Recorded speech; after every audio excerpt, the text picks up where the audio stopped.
मिश्रण एक वैसा अशुद्ध पदार्थ है जो दो या दो से अधिक तत्वों या दो से अधिक यौगिकों या तत्व या यौगिक के किसी भी अनुपात में मिलने से बनता है तथा जिसके अवयवी पदार्थों को सरल रासायनिक विधि द्वारा अलग नहीं कर सकते हैं, इसे हम लोग यांत्रिक या भौतिक विधि द्वारा अलग कर सकते हैं।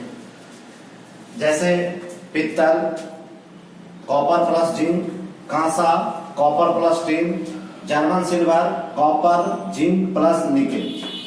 मिश्रण के प्रकार अवस्था के आधार पर भी होता है, जैसे ठोस का मिश्रण, ठोस द्रव का मिश्रण, ठोस गैस का मिश्रण, द्रव द्रव का मिश्रण, गैस गैस का मिश्रण, ये अवस्था के अनुसार हुआ। लेकिन मिश्रण को ऐसे दो भाग में बांटा गया है। एक मिश्रण को समान मिश्रण कहते हैं, इंग्लिश में इसको होमोजीनियस मिक्सचर कहते हैं। वह मिश्रण जिसके प्रत्येक भाग में उसके अवयवी पदार्थों का संगठन एवं गुण हमेशा समान होता है, समान मिश्रण कहलाता है। जैसे चीनी के जल में विलयन, नमक का जल में विलयन, गंधक का कार्बन डाइसल्फाइड में विलयन इत्यादि। जैसे हम चीनी के किसी भी पार्ट को पिएंगे तो जितना ऊपर का विलयन मीठा होगा उतना ही उसका विलयन नीचे भी मीठा होगा। ऐसा नहीं कि नीचे का मीठापन ज्यादा होगा और नीचे वाले का मीठापन कम होगा, ऐसा नहीं होता है। चीनी के विलयन को जहां कहीं से भी पिए उसका हमेशा जो है वो मीठापन हमेशा समान रहता है। उसके बाद है दूसरा आपका है विसमान मिश्रण, जिसको हेट्रोजीनियस मिक्सचर कहते हैं। वह मिश्रण जिसके विभिन्न भागों में उसके अवयवी पदार्थों का संगठन एक समान नहीं होता है, उसे विसमान मिश्रण कहते हैं। जैसे हमारा लोहा एवं गंधक का मिश्रण, बालू एवं नमक का मिश्रण, खड़िया का जल में मिश्रण, मतलब इसके अवयवी पदार्थों को एक दूसरे से दिखता रहता है। जैसे हमारा दाल मोट भी बनता है, वह भी एक प्रकार का हेट्रोजीनियस मिक्सचर है कि यौगिक को अलग करने की विधि रासायनिक विधि है और मिश्रण के अलग करने की विधि को हम लोग भौतिक विधि कहते हैं। भौतिक का मतलब होता है फिजिकल का मतलब जिसको हम लोग अनुभव करके, हम लोग छू करके करते हैं, उसको हम लोग भौतिक विधि कहते हैं। जैसे हाथ से चुनकर भी एक प्रकार का भौतिक विधि है। जैसे चावल को चुनना, बालू को अलग करना, ये सारे जो है भौतिक विधि के अंतर्गत आते हैं। उसके बाद भौतिक विधि के अंतर्गत हम लोग विभिन्न प्रकार के मिश्रणों को अलग करने के लिए पहला मेथड आपका हम लोग चलेंगे क्रिस्टलाइजेशन, जिसको हम लोग क्रिस्टलीकरण कहते हैं।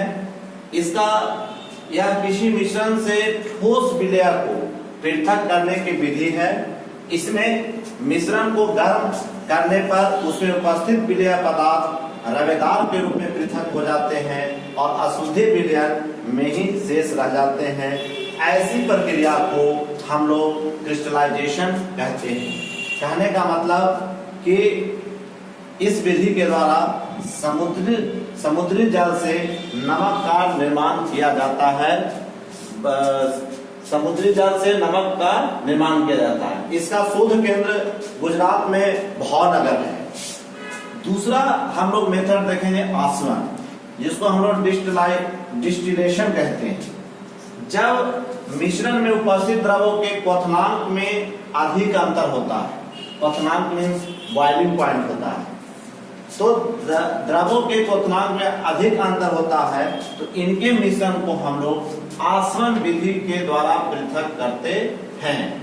आसवन से कम क्वथनांक वाले तत्व पहले निकलते हैं और ज्यादा वाले बाद में। इसे संघनित करके अलग कर लिया जाता है। संघनित का मतलब होता है द्रव से ठोस मिलाना। आसवन दो प्रकार के होते हैं। एक है प्रभाजी आसवन, जिसको हम लोग फ्रैक्शनल डिस्टिलेशन कहते हैं। इस विधि के द्वारा जितने भी पेट्रोलियम पदार्थ से निकाले जाते हैं पदार्थ, उसको अलग किया जाता है। इसके द्वारा उन मिश्रित द्रवों को पृथक करते हैं जिनके क्वथनांकों में बहुत कम का अंतर होता है।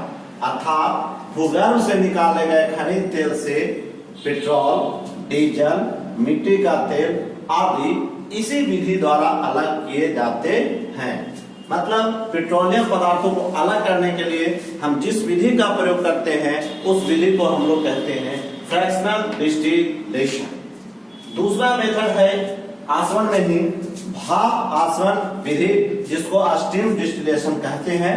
भाप आसवन के द्वारा ऐसे कार्बनिक पदार्थों को शुद्धिकरण किया जाता है जो जल में अघुलनशील परंतु भाप के साथ वाष्पशील होते हैं, उसे हम लोग भाप आसवन विधि कहते हैं। तीसरी विधि है उदरपातन, जिसको इंग्लिश में सब्लिमेशन कहते हैं। कुछ पदार्थ ऐसे होते हैं जो ठोस से डायरेक्ट गैस में बदल जाते हैं, ऐसी प्रक्रिया को ही हम लोग उदरपातन कहते हैं।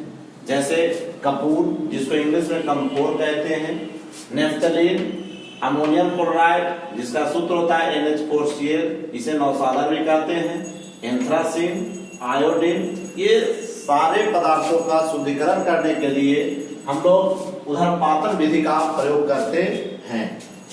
चौथी विधि है अवसादन और निस्तारण। एक को कहते हैं सेडिमेंटेशन एंड डिसेंटेशन कहते हैं। यह विधि द्रव में निलंबित कण को अलग करने के लिए उपयोग किया जाता है। इस विधि में निलंबन को बिना हिलाए कुछ देर के लिए छोड़ दिया जाता है, तो जो अशुद्धि रहते हैं वो आपका नीचे बैठ जाते हैं और ऊपर का द्रव साफ हो जाता है। ऐसी प्रक्रिया को अवसादन कहते हैं। साफ द्रव को सावधानी पूर्वक दूसरे बीकर में स्थानांतरित कर शुद्ध द्रव प्राप्त कर लिया जाता है, इसे निस्तारण कहते हैं। मतलब दूसरे बीकर से, एक बीकर से दूसरे बीकर में जो शुद्ध पदार्थ रहते हैं उसको अलग कर लिया जाता है, ऐसी क्रिया को डिसेंटेशन कहते हैं। पांचवी विधि है आपका चुंबकीय विधि, जिसमें मैग्नेटिक मेथड कहते हैं। जब दो या दो से अधिक ठोस पदार्थों के मिश्रण में एक पदार्थ चुंबकीय हो तो चुंबकीय पदार्थों को इसी विधि द्वारा अलग किया जा सकता है। जैसे लौह चूर्ण तथा बालू के मिश्रण को इसी विधि द्वारा अलग कर सकते हैं। अगला नेक्स्ट विधि है 6, जिसको निस्यंदन कहते हैं, इंग्लिश में फिल्ट्रेशन कहते हैं। फिल्ट्रेशन का मतलब होता है छानना। जैसे चाय को हम लोग छानते हैं, वह भी एक प्रकार का निस्यंदन विधि है। जब किसी द्रव में कोई अघुलनशील पदार्थ हो तब उसे निस्यंदन विधि के द्वारा पृथक किया जाता है।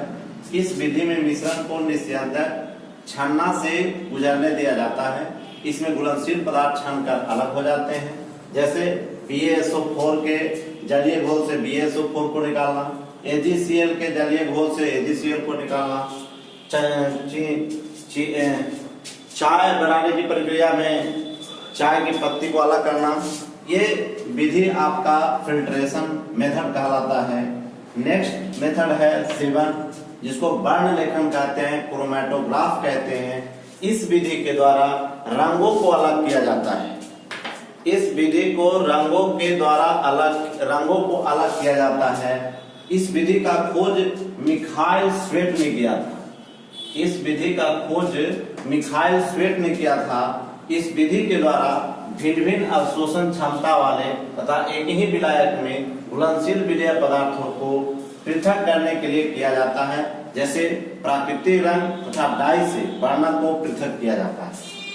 कुछ महत्वपूर्ण इसके बाद जो हमारा है मिश्रण के अलग करने की विधि, और भी विधि है, जैसे हमारा वाष्पीकरण विधि है। ठीक है, अब हम लोग महत्वपूर्ण मिश्रण के उदाहरण को देखेंगे कि कौन कौन जो है हमारा महत्वपूर्ण मिश्रण है।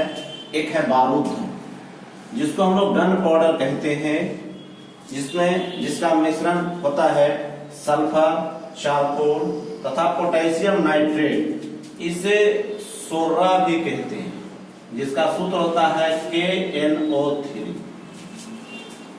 नेक्स्ट दूसरा पावर अल्कोहल, ये भी एग्जाम में पूछा जाता है, इंपॉर्टेंट है, VDI है।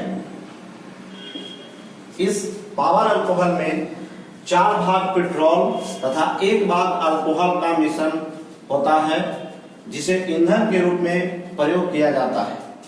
तीसरा है बोर्डियक्स मिश्रण।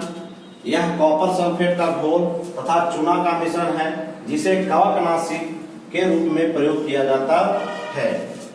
इसके बाद हमारा है लिथोफोन। लिथोफोन जो है जिंक सल्फाइड और BaSO4 का मिश्रण होता है। इसका उपयोग जो है हम लोग घरों में पेंट बनाने के लिए, सफेद पेंट बनाने के लिए किया जाता है।